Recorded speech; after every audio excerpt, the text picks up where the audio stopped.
துதித்து தன்னை ஆண்ட பெருமான் வித்தக விநாயகர் என்று சொல்லி அகவல் பாடி வைத்திருக்கிறார்.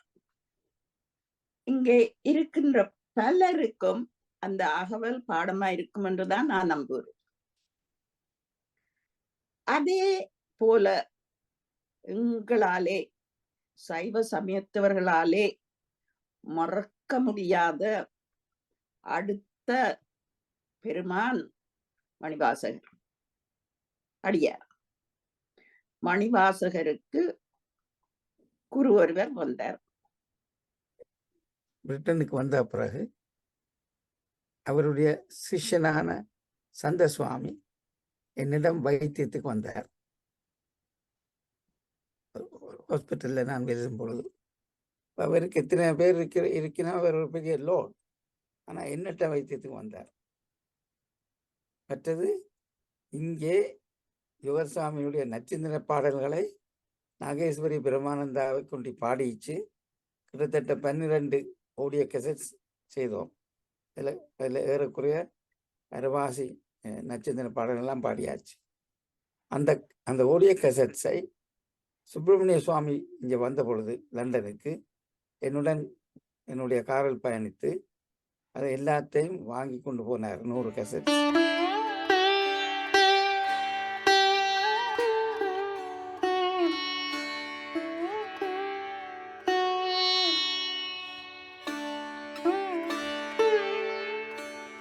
அனைவருக்கும் வணக்கம். இன்று புதன்கிழமை 2ஆம் தேதி வைகாசி மாதம் 2024ஆம் ஆண்டு. தினமும் உலக சமாதானம், ஒற்றுமை, ஆரோக்கியம், மன அமைதி ஆகியவற்றை முன்னிலைப்படுத்தி ஒரு கூட்டு தியானம் செய்கிறோம்.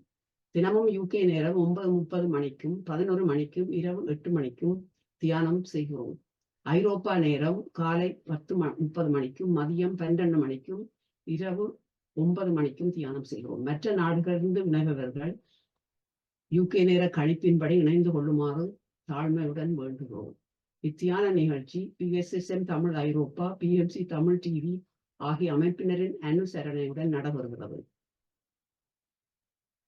இந்த அமைப்பினருக்கும் நமது இதயபூர்வமான நன்றியை தெரிவித்துக் கொள்கிறோம். வாழ்க வையகம், வாழ்க வையகம், வாழ்க வளத்துடன் என்று மனதார வாழ்த்தி உலகத்தில் சமாதானம், நல்லிறக்கம், அமைதி, ஆரோக்கியம், ஒற்றுமை ஏற்பட வழிவகை செய்வோம்.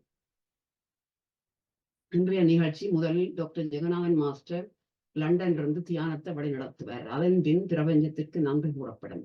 இன்று வரதா சண்முகன் மாஸ்டர் உரையாற்ற உள்ளார். தலைப்பு அடியார் மூவரை ஆண்ட குருமணிகள். தமா மாஸ்டர் அவரை அறிமுகம் செய்து வைப்பார். இப்பொழுது டாக்டர் ஜெகநாதன் மாஸ்டரை லண்டனிலிருந்து தியானத்தை வழிநடத்துமாறு தாழ்மையுடன் வேண்டுகிறோம். நன்றி. நன்றி சதா மாஸ்டர். அனைவருக்கும் வணக்கம். இன்னும் சொற்ப வேளையில் தியானம் 30 நிமிடம் வரை நிகழ உள்ளது. இதில் பங்கு கொள்ள வந்தமைக்கு யாவருக்கும் நன்றி. உறக்கம் உடலுக்கு ஓய்வு தந்து புத்துணர்வு அளிப்பது போல் தியானம் மனதுக்கு ஓய்வு தந்து புத்துணர்வு அளிக்கும் என்பது நிச்சயம். தியானத்துக்கு முன் நமக்காக வேண்டிய உறுதிமொழிகளை முதலில் நினைவு கூறுவோம். நாம் எல்லா வளங்களும் பெற்று ஆரோக்கியமாகவும் ஆனந்தமாகவும் வாழ உள்ளோம். நமது வாழ்வு எல்லா விதங்களிலும் நமக்கு திருப்தி ஆகிவிடும். அருமையான கூட்டு தியானம் இத்தளம் மூலம் நமக்கு ஒரு வரப்பிரசாதமாக அமைகின்றது. தியானத்துக்கு முன் இளம் சூடான நீரை சிறிதளவில் அருந்தி மீதியை அருகாமையில் வைத்திருக்கவும். தியானத்தின் போது நாம் பெறக்கூடிய பிரபஞ்ச உணர்வுகளை இந்த நீரும் கிரகிப்பதானால் அதை அருந்துவதன் மூலம் மேலதிக பலன்களை நாம் பெறக்கூடியதாக இருக்கும். இனி தியானம் செய்ய தயாராவோம். வசதியான ஒரு இருக்கையில் அல்லது தரையில் சப்பானியிட்டு அமர்ந்து கொள்ளுங்கள். முள்ளந்தண்டை நேராக வைத்துக்கொண்டு உடலை தளர்த்தி கொள்ளுங்கள். மூக்கு கண்ணாடி அணிந்திருந்தால் அதை கழற்றி விடலாம். கை விரல்களை ஒன்றாக கோர்த்து மடி மீது வைக்கவும். கதிரையில் உட்கார்ந்திருப்பவர்கள் கால் பாதங்களை ஒன்றின் மீது ஒன்றாக பதிக்கலாம். கண்களை இலேசாக மூடியவாறு மூச்சின் மீது கவனம் செலுத்துவோம். உள்மூச்சு, பின்னர் வெளிமூச்சு என வளமையான முறையில் சுவாசித்தால் போதுமானது. வழங்கப்படும் இசையிலும் கவனம் செலுத்தலாம். வேறு எண்ணங்கள் மனதில் எழுந்தால் அவற்றை விடுத்து மீண்டும் சுவாசத்தின் மீது கவனத்தை திருப்புவோம். இப்பொழுது இசையுடன் 15 நிமிடங்கள் தியானமும் அதன் பின்னர் மௌனத்திலும் நாங்கள் தியானத்தை மேற்கொள்வோம். நன்றி.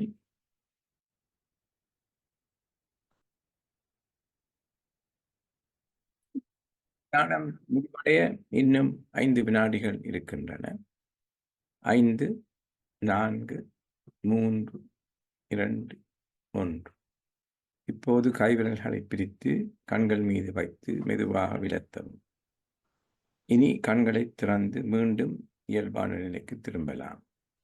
அனைவரும் இணைந்து கூட்டு தியானத்தை மேற்கொண்டதற்காக கைகளை தட்டி கரகோஷம் எழுப்புவோம். நன்றி. மேற்கொண்டு இத்தலத்தை சதா மாஸ்டருடன் கையளிக்கின்றேன்.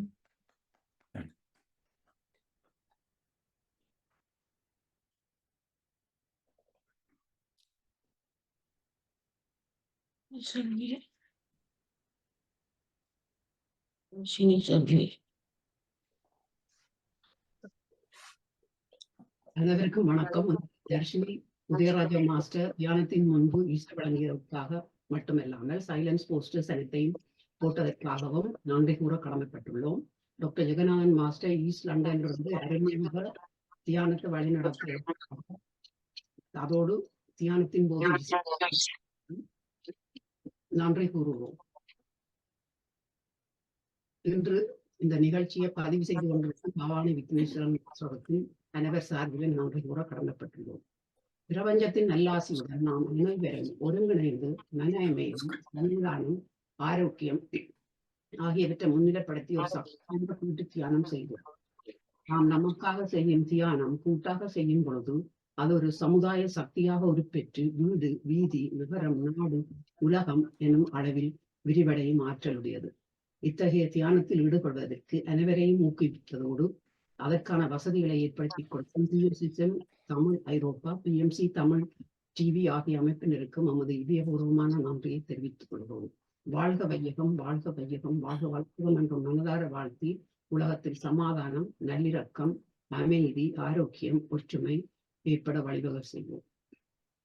இப்பொழுது இத்தலத்தை பாபு மாஸ்டர் இருக்கிறதான் நெச்சம் இல்லாட்டி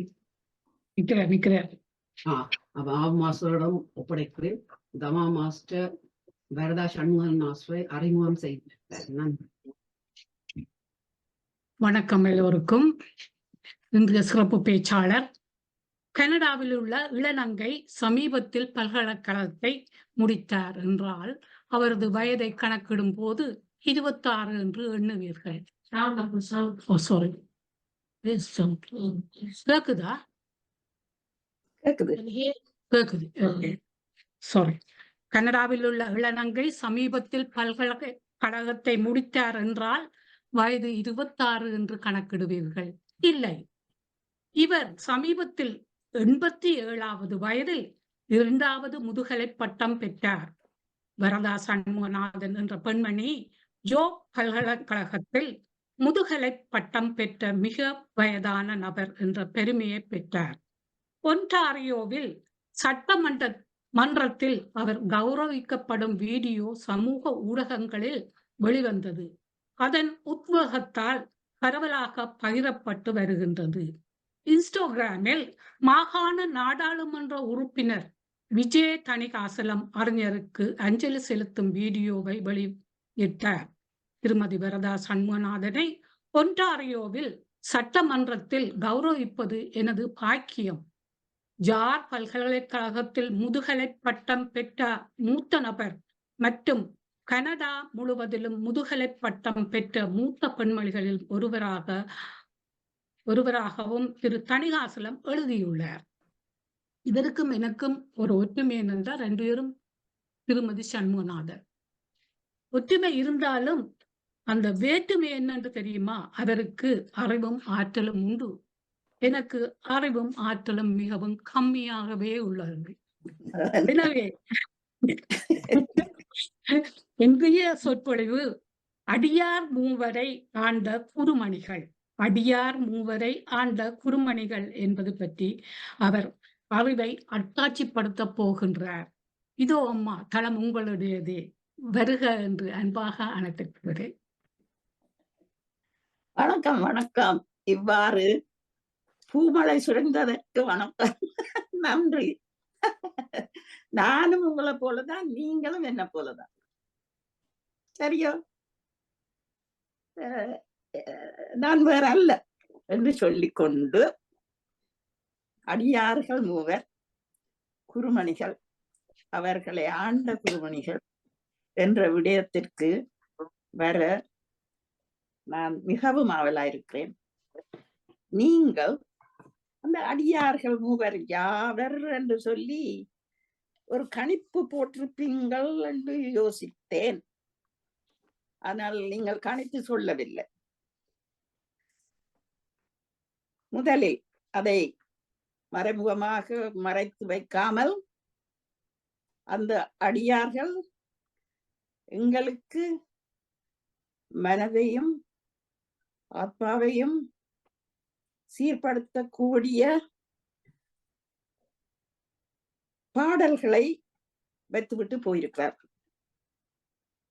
முதலாவது எங்களை போன்ற அவ்வையார். எங்களை போன்ற நான் எப்படி சொல்றதா இருந்தால், வெள்ளை முடியும் தடியும் கொண்டு போகிற அவ்வையார். அவர் விநாயக பெருமானை துதித்து தன்னை ஆண்ட பெருமான் வித்தக விநாயகர் என்று சொல்லி அகவல் பாடி வைத்திருக்கிறார்.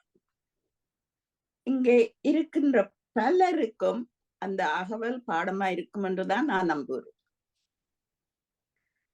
அதே போல எங்களாலே, சைவ சமயத்தவர்களாலே மறக்க முடியாத அடுத்த பெருமான் மணிவாசகர் அடியார். மணிவாசகருக்கு குரு ஒருவர் வந்தார்.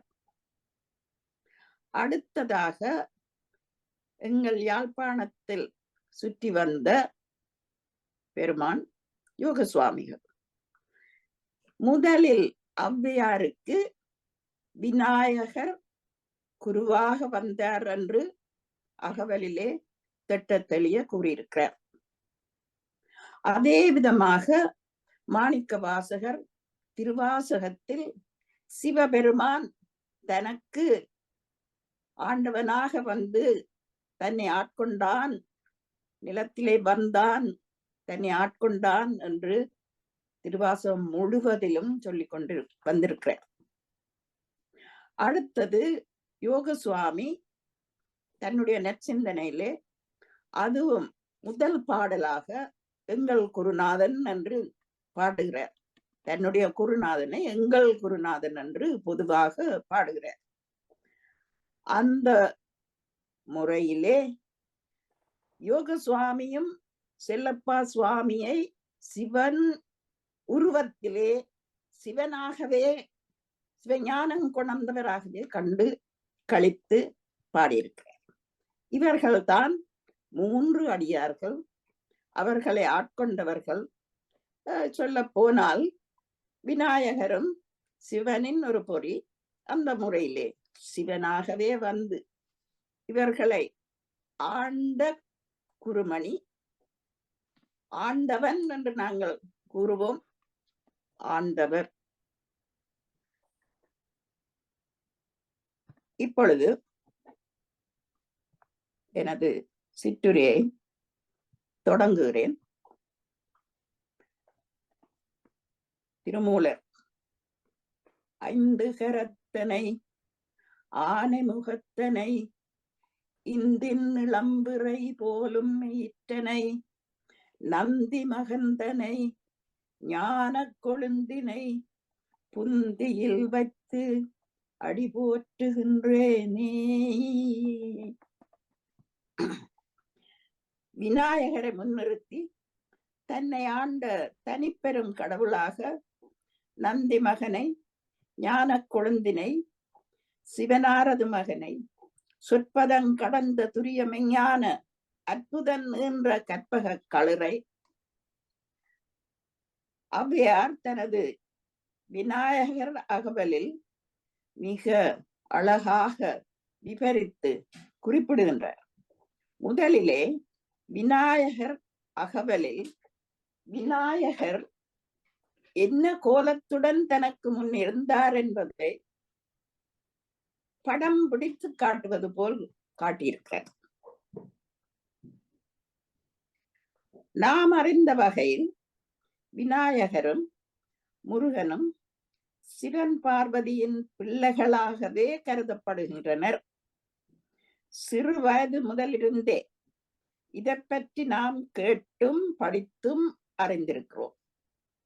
இத்தகைய பெருமை வாய்ந்த சிவப்பொறியாய் திகழ்பவர் விநாயகர். ஔவையாரின் குருவானவர். முருகனுடன் விளையாடி பாடி கழித்த ஔவையார் விநாயகரையே தன்னை ஆண்ட குருமணியாக கொண்டு இந்த அகவலை நமக்கு அளித்துள்ளார். இதிலிருந்து நாம் பெற வேண்டியது, ஔவையாருக்கே குரு தேவை என்றால், தேடி ஒரு குருவை கண்டார் என்றால், எமக்கெல்லாம் குரு வழிகாட்டல், நாமும் ஒரு குருவை தேடி போக வேண்டும் என்ற அந்த ஒரு தேவை முக்கியம். அதிகமாக நாங்கள் எல்லாம் இறைவனை குருவாக கொண்டு சிலர் வாழ்ந்து வருகிறார்கள். ஆனால் அந்த இறை வடிவாக மாநிலத்தில் வந்து உலாவி மக்களோடு மக்களாக இருந்து போகின்ற சிலரும் குரு ஆவார்கள். அவர்களுடைய கோட்பாடுகளை, அவர்களுடைய ஆசீர்வாதத்தை நாம் பெற வேண்டியது அவசியம் என்பதும் ஒரு பாலானார் கருத்து. முதலில் விநாயகரின் தோற்றத்தை விளக்கமாக முன்னே நிறுத்தும் ஔவையார், அடுத்து விநாயகர் தன்னை அணைத்து அன்பு காட்டிய தாயாகவும், இப்பொழுது என்னை ஆட்கொள்ள வேண்டி தாயாய் எனக்கு தான் இழந்தருளி என்றார். இதே விதமான ஒரு பாங்கு மாணிக்கவாசகர் திரும்ப திரும்ப சொல்லி இருக்கிறார். சிவபெருமான் தனக்கு தாயாக வந்தார். யோக சுவாமியும் தாயாக வந்து அருளினார் அந்த சில்லப்பா சுவாமிகள் என்று கூறியிருக்கிறார். குரு வடிவானவர் குவலியம் தன்னில் திருவடிவத்து திறமிது பொருளென அருள் செய்தார். இவ்வாறு பெற்ற அருளாலே அவருக்கு ஞானம் கிட்டியது, யோகம் கைவரப் பெற்றது, இறுதியில் முத்தி நிலையும் கிடைத்ததாகவே ஔவையார் தத்துவ நிலையை தந்தனை ஆண்ட வித்தக விநாயக விரைகளல் சரணே என்கிறார். இறுதி நிலைக்கு தன்னை இட்டு சென்ற அந்த விநாயகரை இவ்வாறு போற்றுகிறார். அவர் இட்டு செல்கின்ற வழியிலே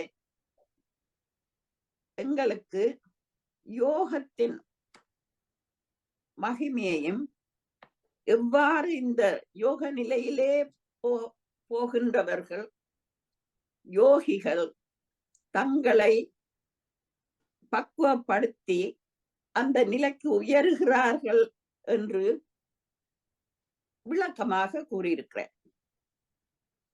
நாங்கள் மௌனம் தியானம் செய்கிறோம். ஆனால் பலருக்கு எங்களுக்கு அந்த யோக நிலைக்கு போகின்ற தத்துவம் இன்னும் இல்லை. இந்த முனிவர்கள் ஞானிகள் யோகம் கைவர பெற்றவர்கள். அதே விதமாக இந்த யோகம் கைவர பெற்றதாலே தான் இந்த ஔவையாருக்கு ஞானம் கிடைத்தது. வித்தக விநாயகர் அந்த ஔவையாருக்கு தத்துவ நிலையை தந்தனை ஆண்ட குருமணி என்று சொல்லி கூறி முடிக்கிறார்.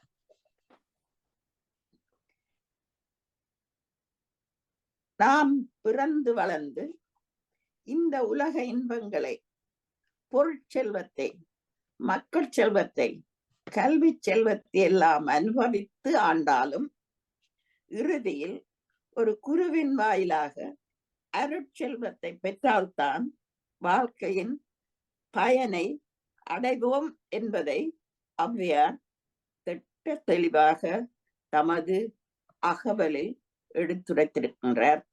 அதை நாம் அறிவோம். இரண்டாவதாக மணிவாசகரிடம் வருவோம். முன்னே தோன்றுபவர், இரண்டாவதாக முன்னே தோன்றுபவர் வாதவூர் அடிகள் எனப்பட்ட மணிவாசகர். திருவாசகம் என்ற அந்த ஒரு வாசகத்தை இவ்வுலகிற்கு அளித்த அருட்செல்வர் சைவர்கள் மாத்திரமன்று, ஆங்கில மொழியை தன்மொழியாக கொண்ட G.U. போப் என்ற கிறிஸ்தவ பாதிரியார் கூட திருவாசகத்தால் ஈர்க்கப்பட்டார். திருவாசகத்தை ஆங்கில மொழியில் மொழிபெயர்த்தார் என்றால் அதன் பெருமை நாம் எல்லோரும் அறிந்தது, அறிய வேண்டியது என்பது நிச்சயம். மாணிக்க வாசகர் அழுது அழுது அழுது அழுதுதான் சிவனை பெற்றார். அழுதால் உன்னை பெறலாமே என்றார். கண்ணீர் ததும்பி வெதும்பி உள்ள பொய்தான் கவிழ்ந்து என்று திரும்ப திரும்ப அழுது அழுது இறைவனை நாங்கள் வேண்ட வேண்டும். அழுகின்ற பொழுது என்ன நடக்கிறது? அழுகின்ற பொழுது எங்களுடைய பேரை, ஆணவத்தை, புகழை இதையெல்லாம் கைவிட்டால்தான் அந்த அந்த மனமானது ஒரு நிலைக்கு, அதாவது நான் பெரிது என்ற ஆணவ விடுக்கு இல்லாமல் இறங்கிவர். அழுதால் உன்னை பெறலாமே என்று பெருமகனார் கூறினார். சிவபுராணத்தில் முதலாவது நான் ஔவையாருடைய அகவலை பார்த்தேன். அடுத்ததாக மணிவாசகருடைய சிவபுராணம், அதுதான் முக்கியம். அங்க தொடர்ந்து திருவாசகத்தை படித்து கொண்டே போனால் அது எங்களுக்கு பேரானந்தத்தை கொடுத்து கொண்டே இருக்கும். இருந்தாலும் இந்த நேரம் கருதி நான் எடுத்துக்கொள்வது சிவபுராணம். அதன் பின்பு சில குறிப்புகளை திருவாசகத்திலிருந்து எடுத்து உங்களுடன் பகிர்றேன். அழுதால் உன்னை பெறலாமே என்று கூறி அழுது அருள் பெற்ற மெஞ்ஞானி சிவபுராணத்தில் தொடங்கி இறுதி வரை சிவனையும் சிவனது மகிமையையும் எங்கும் சிவமே எதிலும் சிவமே என்ற தத்துவத்தை முழுதாக உணர்ந்து பாடியவர் மணிவாசகர். அவரது குருமணியார் என்ன வடிவத்தில் வந்தார் என்பதை நாம் அறிந்து கொள்ள, எப்படி அவரை ஆட்கொண்டார் என்பதனை முழுதாக அறிய இன்று சிவபுராண சில வரிகளை உற்று நோக்குவோம். சிவபுராண வரிகளிலிருந்து நாம் எவ்வாறு மாணிக்க வாசகர் ஆட்கொள்ளப்பட்டார் என்பதை அறியலாம். ஔவையர் விநாயகரை வர்ணித்து ஏற்றியது போல மாணிக்க வாசகர் சிவபெருமானை வர்ணித்து ஏற்றி போற்றுகின்றார். முதலிலே போற்றி வாழ்க என்று தன்னை சிவபெருமானுடைய தாளுக்கு அர்ப்பணம் செய்து கொண்டு நமச்சிவாய வாழ்க என்று தொடங்கியவர் சிவனது சகல கூறுகளையும் குணங்களையும் பாடி தொழுது அழுது சிவபுராணத்தை நான் பாடுகிறேன் என்று பாடினார்.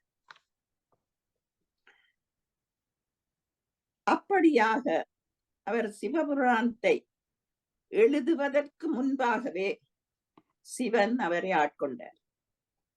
சிவன் அவரை ஆட்கொண்ட பின்பே இந்த திருவாசகம் உருவாகி இருக்கிறது. தன்னை வலிந்து வந்து ஆட்கொண்டார் என்றே மணிவாசகர் திரும்ப திரும்ப திரும்ப கூறுகின்றார். நாங்கள் இறைவனிடம் சரணடைவது ஒரு விதம், இறைவன் சிலரை, அதாவது ஞானம் முதிர்ந்து அந்த கடைசி நிலையில் இருக்கிறவர்களை தானே வலிந்து வந்து ஆட்கொள்வார். இதிலிருந்து நாம் பெறுவது என்னவெனில், ஒரு ஆத்மா எதனை வேண்டுகிறதோ அதன் வண்ணமே வர இறையருள் கிட்டும். நாங்கள் எதனை வேண்டுகிறோமோ, அதாவது சாதாரணமான உலக இயலிலே நாங்கள் வேண்டுவதை அல்ல, வேண்டுவார் வேண்டுவதே இவான் கண்டா என்று சொல்லப்பட்டிருக்கிறது. ஆனால் நாம் வேண்ட வேண்டியது எமது ஆத்மா நல்ல பதவி அடைய, இந்த உலகத்திலே நாங்கள் வாழும் பொழுது பிறக்கும் எமக்கும் உபயோகமாக இருக்க வேண்டும் என்று வாழ்த்தி வணங்கி அதற்காகத்தான் நாங்கள் இந்த தியானத்தை எல்லாம் மேற்கொள்கிறோம். மணிவாசகர் சிவனை கண்டார், அந்தணனாக வந்து தன்னை ஆண்டார் என்று சொல்லுகிறார். கோயில் கட்டினார், கும்பாபிஷேகம் செய்தார். இப்படியெல்லாம்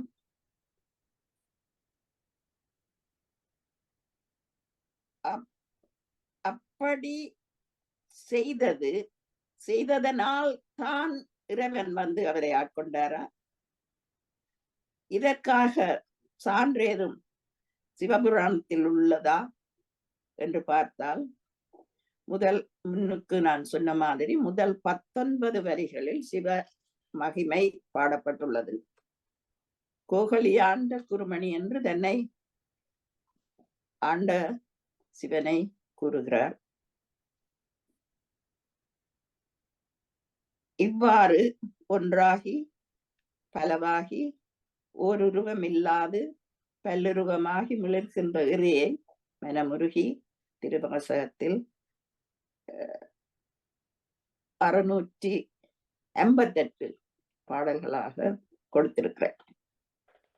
அந்த குருந்த மரத்தின் கீழ் வந்து தன்னை ஆண்ட அந்தணனாகி வந்து தன்னை ஆண்ட மகிமையை திருவாசகத்தில் கூறுகிறார். தானே வந்தென்னை தலையளித்தாட்கொண்டருளும் வான்பார் கடல் பாடி என்றும், மெய்யே உன் பொன்னடிகள் கண்டு இன்று வீடுற்றேன் என்றும், நிலந்தான் இல்லாத சிறியேற்கு நல்கி நிலந்தன் மேல் வந்தருளி நீள்கடல்கள் காட்டி என்றும், மாசற்ற சோதி மலர்ந்த மலச்சுடரே தேசனே தேனார் அமுதே சிவபுரனே என்றும், ஈர்த்து என்னை ஆட்கொண்ட எந்த பெருமானே என்றும் பல பல விதமாக மனமுருகி எங்கள் மனத்தையும் உருக வைக்கின்ற வகையிலே பாடி வைத்திருக்கிறார். அந்தணனாகி ஆண்டு கொண்டருளி கண்ணால் யானும் கண்டேன் காண்க, அவன் என்னை ஆட்கொண்டு அருளினன் காண்க, இன்றெனக்கு எளிவந்து அருளினான். இவ்வாறாக திரும்ப திரும்ப தன்னை ஆட்கொண்ட விதத்தை மணிவாசகர் கூறுகின்ற பொழுது நாமும் இறைவழியிலே சிவ ஞானத்தை பெற முயற்சிக்க வேண்டும் என்ற ஒரு அவா தோன்றும் என்று நான் நினைக்கிறேன். அறிவிலாத என்னை புகுந்து என்னை ஆண்டு கொண்டாய், சிந்தை தன்னை தெளிவித்து சிவமாக்கி என்னை ஆண்டாய், உருத்தெரியா காலத்தே உள்ளத்துள் புகுந்து கொண்டு ஆண்டு கொண்ட சிவபதத்தை அணிகொள் தில்லை கண்டேனே என்கின்ற சாதி குலம் பிறப்பென்னும் சுழிப்பட்டு தடுமாறும் ஏதமிலி நாயேனை. அவ்வாறாக தன்னை தாழ்த்தி தன் ஆணவத்தை நீக்கி இந்த திருவாசகத்திலே மணிவாசகர் எங்களுக்கு தான் யார், தன்னை ஆண்டவர் யார் என்று காட்டுகின்றார். மீண்டும் திருப்பெருந்துறையிலும் தில்லையிலும் திருவாரூரிலும் இன்னும் பல சிவத்தலங்களிலும் எழுந்தருளியுள்ள சிவனை பாடி பாடி மனமுருகி கண்ணீர் வடித்து தன் திருவாசக தேனை எமக்கு அளித்த அந்த மணிவாசகருக்கு நாம் நன்றியாய் எப்போதும் இருக்க, அவருடைய பக்தி வழியில் எம்மையும் கொண்டு செல்ல வேண்டும் என்று நான் என்னை கேட்டுக் கொள்கிறேன். அதே போல மற்றவர்களும் அந்த வழியில் செல்வார்கள் என்று நான் நம்புகிறேன்.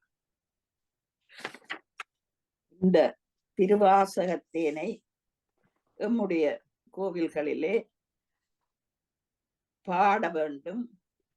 பாடி பாடி அதனுடைய சுவையை பக்தியில் திளைத்து கோவிலே கும்பிட போவோர் அறிய வேண்டும் என்று பலரும் விரும்புகிறார்கள். அதன்படி அது ஒரு நேரம் நடைபெறலாம். அடுத்து நான் நேரம் அதிகம் எடுக்காமல் மூன்றாவதாக நாம் காணவிருக்கும் யோக சுவாமி. இதெல்லாம் உங்களுக்கு புதுசில்லை, எனக்கும் புதுசில்லை. இருந்தாலும் ஏதோ ஒரு உந்துதலால் இந்த மூவரை பற்றியும் அவர்களுக்கு வந்து அருள் செய்த குருமணிகளை பற்றியும் கூற வேண்டும் என்ற முறையிலே தான் இதை நான் கையில் எடுத்தேன். மூன்றாவதாக நாம் காணும் அடியார் யோக சுவாமிகள். அவர் தனது குருநாதனை முதலாவது பாடலாக நற்சிந்தனையில் எங்கள் குருநாதன் என்ற தலைப்பிலே வைத்திருக்கிறார். அவர் தனது குருநாதனை ஏன் எங்கள் குருநாதன் என்று வர்ணித்தார் என்று நான் சிந்தித்து பார்க்கையிலே,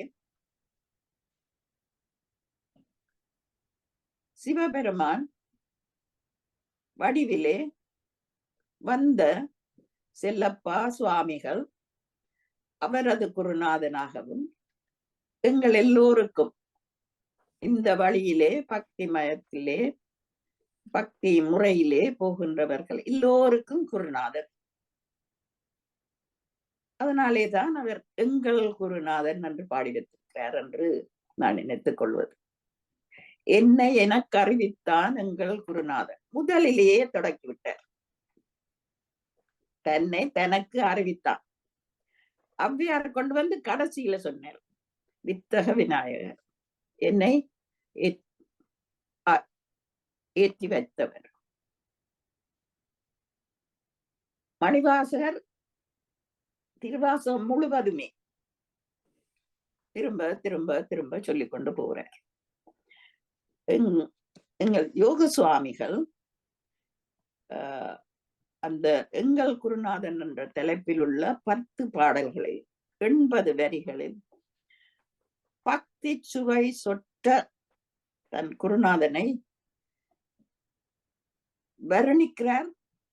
குருநாதன் கூறிய சகல அந்த வார்த்தைகளையும் எங்களுக்கு முன்னே வைக்கிறார். நான் அதை முழுவதையும் இங்கே வந்து சொல்ல வரவில்லை, நீங்கள் எல்லாம் அறிந்த விடயம். இருந்தாலும் நினைப்பூட்டுகிறேன். என்னை எனக்கு அறிவித்தான் எங்கள் குருநாதர். அந்த ஒரு அடியிலேயே சகலமும் முடிந்தது. தன்னை ஆண்டு கொண்டான், தனக்கு ஞானத்தை கொடுத்தான். நான் யார் என்று தேரடா உள் என்று சிலப்ப சுவாமி சொன்ன அந்த வாக்கிய அதற்குள் வைத்தார். இப்படியாக ஒரு வரியிலேயே ஒரு பெரிய உலகத்தை வைத்துவிட்டார் யோகசுவாமி.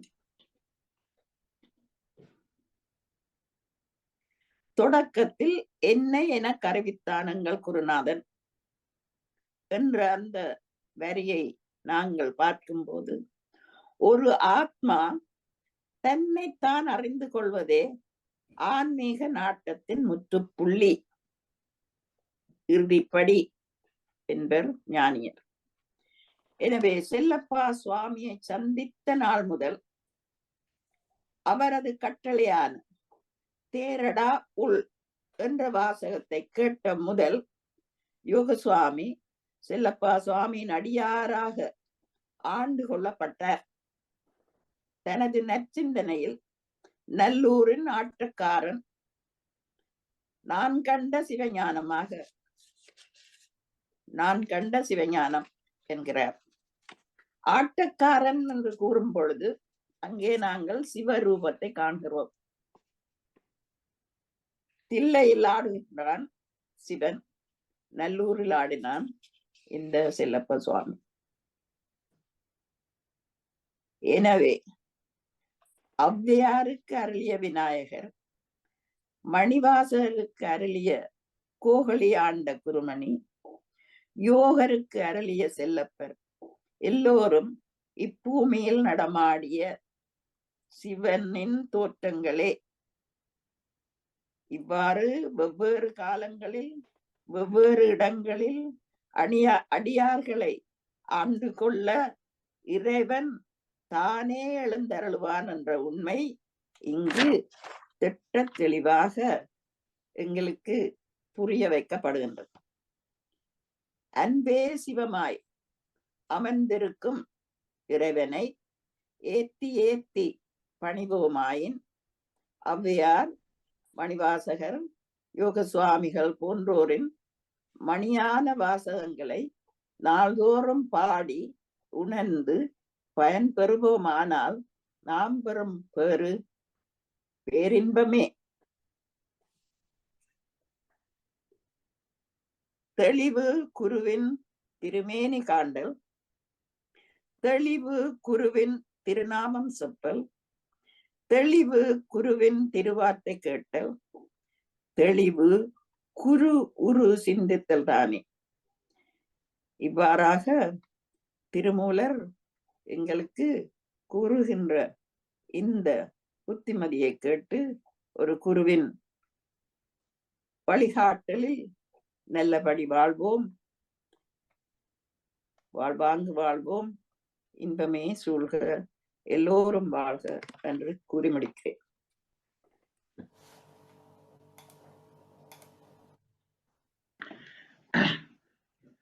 நன்றி வரதா மாஸ்டர், நன்றி.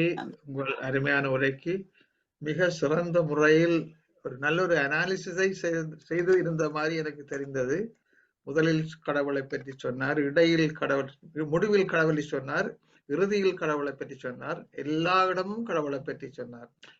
அறிவாக நல்லொரு தெளிவாக விளங்கப்படுத்தினீர்கள். மிக்க நன்றி. இப்பொழுது நாங்கள் எமது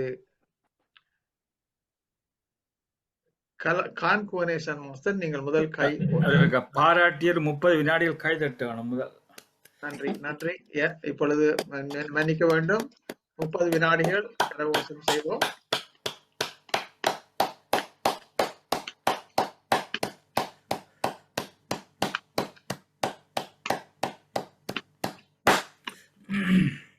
மன்னிக்க வேண்டும் வரதான் மாஸ்டர். நான் குறிப்பை சொன்னவுடன் அந்த உங்களை பாராட்ட வேண்டும் என்பதையே முற்றாக மறந்து விட்டேன். மன்னிக்க வேண்டும்.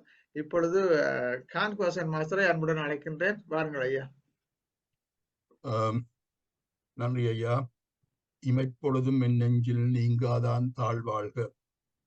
அம்மா, உங்கள் பேச்சு சிறப்பு. உங்களை வாழ்த்துகின்றேன், வணங்குகின்றேன், மகிழ்கின்றேன். நன்றி. நீங்கள் இன்று எனக்கு ஒரு நல்லொரு தொடரை தொடக்கி விட்டீர்கள். பேச்சு தொடக்கத்திலே உங்களை பாராட்டும் பொழுது பூமழை என்று சொன்னீர்கள். பூமழை என்ற சொற்றொடரை அது முதல் இந்த உலகத்துக்கு தந்தவர் சேக்கிழார். அந்த சொற்றொடரை தந்தவர் சேக்கிழார் பெருமான். அது என்ன உங்களுடைய வாயில் வந்ததோ தெரியவில்லை. அந்த பாடலே நான் சொல்லுகின்றேன் அம்மா. அந்த மணிநீதி கண்ட சோழன் அவன் மகன் உங்களுக்கு கதை தெரியும் தான் எல்லாருக்கும். அந்த பசுவை தேரால் கொன்ற பொழுது மணிநீதி கண்ட சோழன் என்ன செய்கின்றான் என்றால் அவனை தேர்கால் கொள்ளுகின்றான் மகனை. அதை கண்ட உடனே எல்லா தேவர்கள் மனிதர்கள் எல்லோரும் திகைத்து கொண்டிருந்தார்கள் என்ற கருத்தை சேக்கிழார் ஒரு புராணத்தில் கூறுகிறார். அந்த புராணம் உங்களுக்கு தெரியும் நினைக்கின்றேன். அதை சொல்லுகின்றேன். நம்ம உங்களோட அந்த சொற்றொடர்காணித்தான் இதை சொல்லுவேன். என்னென்று அதை பற்றியவர்களோ தெரியவில்லை.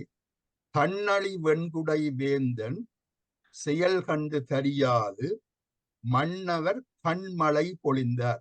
மன்னவர் கண்மழை பொழிந்தார் என்ற மண்ணில உள்ளவர்கள் யாரும் கண்ணாத மழை போல் அழுததெல்லாம் கண்மழை போல இருந்தது என்று சேக்கிழார் கூறுகிறார். அது ஆனா உங்களோட பூமழை பொழிந்தார். வானவர் பூமழை சொரிந்தார் என்று அவர் கூறுகின்றார். அதாவது என்னென்றால் அந்த சொற்றொடர்தான் உங்கள் வாயில் வந்ததம்மா. எனக்கு அது நன்றாக பிடித்தது. தெரிந்தோ தெரியாமலோ உங்கள் வாயில் வந்து விட்டது. அதை அழகா சொல்றார். என்ன கண்ணளி வெண்குடை வேந்தன் செயல் கண்டு தெரியாது மன்னவர் கண்மழை பொழிந்தார். மன்னவர்கள் எல்லோரும் அப்படி திருவாரூர்ல இருந்து உலகம் முழுதும் உள்ள மன்னவர்கள் உலகத்தில் உள்ள எல்லாரும் அழுதார்கள். அந்த அழுகை அதை அவர் கண்மழை என்று கூறினார். பிறகு வானவர்களும் பார்த்து திகைத்து அவருக்கு அந்த அரசனுக்கு பூமழை சொரிந்தார்கள் என்ற பாடலை சொல்லி அங்களை கணக்க இருக்கு. நான் அதை சொல்ல நேரங்கிறதை சொல்லவில்லை. அவ்வளவுதான் உங்களோட சொற்றொடர்காணித்தான் அதை சொன்னேன்.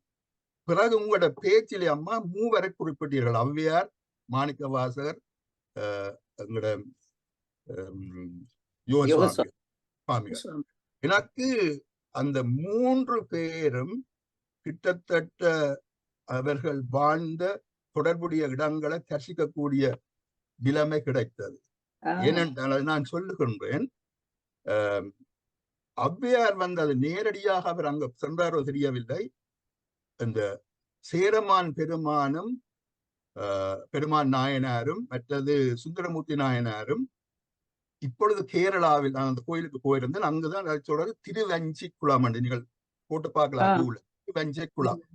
அங்குதான் அவர்கள் இருவரும் இருந்து கைலாயத்துக்கு இறுதியில் போகின்றார்கள். அதாவது அவர்கள் இறுதி காலத்தில் திருவஞ்சி குளத்திலிருந்து சேரமான் நாயனாரும் சுந்தரமூர்த்தி நாயனாரும் புறப்பட்டு கைலாயம் போகின்றார்கள். அதுதான் அவர்களது இறுதி வாழ்க்கை என்று இறுதி கட்டம். அப்ப என்னென்று ஔவையார் பார்த்தார், இவங்க 2 பேரும் போறாங்க, என்ன விட்டுட்டு போறாங்களே என்று. அப்பொழுதுதான் இவர் விநாயகரை பார்த்து இந்த நீங்க சொன்ன சீதக்கலப செந்தாமரை பூவை பாடிக்கொண்டிருக்க விநாயகர் ஔவையாருக்கு அழுக வருது. இவங்க 2 பேரும் ஓடிவிட்டாங்க, நான் என்னட்டு போறேன்னா விநாயகர் சொன்னாரான், டோன்ட் வொரி, இவங்களுக்கு முன்னாடி நான் என்ன கொண்டே விடுறேன். கடைசியாக விநாயகர் அவரை தூக்கிக்கொண்டு போய் இவர்கள் 2 பேரும் முதல் நீங்கள் இப்பொழுது இந்தியாவுக்கு போறவர்கள் திருவஞ்சிக்குளம் என்று போனீங்கள் என்றால் கேரளாவில் தான் இருக்கு. ஒரே ஒரு தமிழ் பாடல் பெற்ற தலம். அந்த காலத்துல சேர நாடாக இருந்தது. இப்பொழுது கேரளாவை மாறினபடியால் அதை திருவஞ்சிக்குளம் தான் தமிழ் பேர் தான். அந்த கோயிலுக்கு நான் போகக்கூடிய பேர் கிடைத்தது. அது ஔவையாருடன் தொடர்பான கோயில் அம்மா. பிறகு நீங்கள் மாணிக்க வாசகரை பற்றி கூறுகிறீர்கள். நான் ஒவ்வொரு முறை போனாலும் திருப்பெருந்துறைக்கு செல்வேன். அதுதான் மாணிக்க வாசகர் கட்டின கோயில். அதான் ஆவுடையார் கோயில் என்று சொல்லுவார்கள். அங்கு போனீர்கள் என்றால் நான் அந்த தேருக்கு போவேன். அதாவது சிதம்பரம் தேருக்கு முதல் நாள் அங்கு தேர் நடக்கும். ஒவ்வொரு முறை சிதம்பர தேர் 2 முறை நடக்கிறது. அதுக்கு முதல் நாள் அங்கு தேர் இழுப்பார்கள். ஆவுடையார் கோயில் அல்லாட்டி திருப்பெருந்துறையில. அங்கு இழுப்பது சிவனுக்கு இழுப்பதில்லை, மாணிக்க வாசகருக்கு தான் எழுப்பார்கள். அதாவது மாணிக்க வாசகர் ஒருவர் தான் இந்த உலகத்திலேயே சிவமே ஆனவர் என்றபடியால் அங்கு சிவனுக்கு ஒன்றும் இல்லை. மாணிக்க வாசகருக்குத்தான் தேர், அவரை மாணிக்க வாசகரை தேரில் ஏற்றி 2 முறை, அதாவது 6 மாதத்துக்கு ஒரு முறை அவரை அந்த திருப்பெருந்துறையில் வைத்து இழுப்பார்கள் என்ற அடுத்த கருத்து. அது எனக்கு ஒரு இன்பம் கொடுக்கின்ற காட்சி. நான் ஒவ்வொரு முறையும் அங்கு போவேன். அடுத்த நாள் அவளுக்கிட்ட வருவேன் சிதம்பர தேருக்கு. அடுத்த நாள் சிதம்பரத்துக்கு தேர் நடக்கும். அது 2வது. நான் பிறந்த ஊருக்கு அண்மையில் தான் மாவட்டபுரம் என்ற இடத்தில் தான் யோகர் சுவாமிகள் பிறந்த இடம். அது கனவேற்கு தெரியும். யோகர் சுவாமிகளுக்கு கொழும்புத்துறையில இறுதியாக அவர் சமாதி அடைந்தது கொழும்புத்துறை. ஆனால் அவர் உண்மையாக பிறந்து வளர்ந்த இடம் டாக்டர் நவரத்னத்துக்கு தெரியக்கூடும். அவர் மாவட்டத்தை சேர்ந்தவர். நாங்கள் இளவல்களாக இருக்கும் பொழுது மாற்றம் கோயில் தான் எங்களோட குலதெய்வத்துக்குரிய கோயில். அங்கு போனால் அது பெரிய மாற்றம் கோயிலுக்கு பக்கத்தில் ஒரு சின்ன வைரவ கோயில் இருந்ததம்மா. இப்ப அது இருக்க வேணும். அதில் எழுதியிருந்து நான் ஒரு சிறுபையனா இருக்கும் பொழுது இது யோகர் சுவாமிகள் வழிபட்ட வைரவர் என்று எழுதியிருந்த அந்த கோயில்ல. அப்ப நான் நினைச்சேன், எனக்கு யோகர் சுவாமியை பற்றி நான் ஒரு சிறுபையன் தானே. அப்ப இதனடா யோகர் வைரவருக்கு மேலால அதாவது வைரவற்ற சிறப்பு யோகர் சுவாமிகளால் தான் வருகிறது என்ற கருத்து தான் ஒரு கருப்பு ஒரு போர்டில் எழுதியிருந்தாங்க. யோகர் சுவாமிகள் வழிபட்ட வைரவர். அது இப்போ அது இருக்கோ எனக்கு தெரியவில்லை. நான் இது ஒரு சிறு பையனாக இருந்தவுடன் நாங்கள் அம்மம்மா ஒரு திருவிழாக்கு 25 நாளும் கூட்டிக் கொண்டு செல்வா மாற்ற தேருக்கு, அந்த மாற்ற திருவிழாவுக்கு. அப்ப அதை நான் பார்த்து வியந்தேன். அப்ப நான் அப்பவே யோசிச்சேன், யோகர் சுவாமிகள் நிச்சயமாக ஒரு பெரியவரான் இருக்க வேண்டும் என்பதை நான் உணர்ந்து கொண்டேன். இந்த 3ஐயும் உங்களுக்கு சொல்லி வைக்க விரும்புகின்றேன் அம்மா. நன்றி. நன்றி. நன்றி. நன்றி. மிக்க நன்றி குரேசன் மாஸ்டர். அருமையாக உங்கள் சொந்த அனுபவங்களை நல்ல விரிவாக கூறினீர்கள். மிக்க நன்றி. இப்பொழுது பஞ்சாட்சரம் மாஸ்டர் சிட்னி ஆஸ்திரேலியாவிலிருந்து வாருங்கள் பேசுவதற்காக. எல்லோருக்கும் வணக்கம். இன்று வரதா அம்மா அவர்கள் 5 கரத்தினையுடன் ஆரம்பித்து அடியார் மூவரை ஆண்ட குருமணி என்ற தலைப்பில் எங்களுக்கு அருமையான உரையை வழங்கினார்.